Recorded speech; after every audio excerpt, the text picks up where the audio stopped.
بسم اللہ الرحمن الرحیم۔ شروع اللہ کا نام لے کر جو بڑا مہربان نہایت رحم والا ہے۔ سیدنا عقبہ بن عامر رضی اللہ تعالیٰ عنہ کہتے ہیں، رسول اللہ صلی اللہ علیہ وآلہ وسلم سے میری ملاقات ہوئی۔ میں نے آپ صلی اللہ علیہ وآلہ وسلم سے ابتدا کی اور آپ کا ہاتھ پکڑ لیا اور کہا، اے اللہ کے رسول، مومن کی نجات کیا ہے؟ آپ صلی اللہ علیہ وآلہ وسلم نے فرمایا، اے عقبہ، اپنی زبان کو قابو میں رکھ، تیرا گھر تجھے اپنے اندر سما لے، یعنی ضرورت کے بغیر گھر سے نہ نکل اور اپنی غلطیوں پر رو۔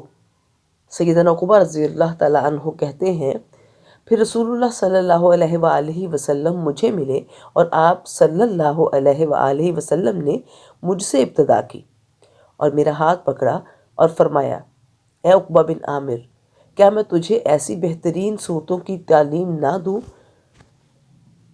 ان جیسی صورتیں نہ تورات میں نازل ہوئیں، نہ زبور میں، نہ انجیل میں اور نہ قرآن مجید کے بقیہ حصے میں۔ میں نے کہا، کیوں نہیں؟ اللہ تعالیٰ مجھے آپ پر قربان کرے۔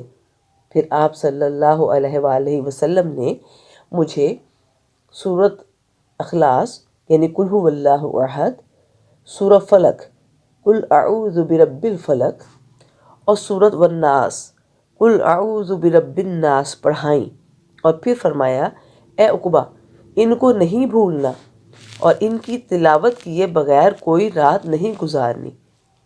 پھر پس جب سے آپ صلی اللہ علیہ وآلہ وسلم نے مجھے فرمایا کہ تو نے ان صورتوں کو نہیں بھولنا، اس وقت سے میں نہ ان کو بھولا اور نہ میں نے ایسی رات گزاری جن میں ان کی تلاوت نہ کی ہو۔ سیدنا عقبہ رضی اللہ تعالیٰ عنہ نے مزید کہا، پھر میں آپ صلی اللہ علیہ وآلہ وسلم سے ملا اور میں نے آپ صلی اللہ علیہ وآلہ وسلم سے ابتدا کی اور آپ صلی اللہ علیہ وآلہ وسلم کا ہاتھ پکڑ لیا اور کہا، اے اللہ کے رسول، فضیلت والے اعمال کے بارے میں مجھے بتلائیں۔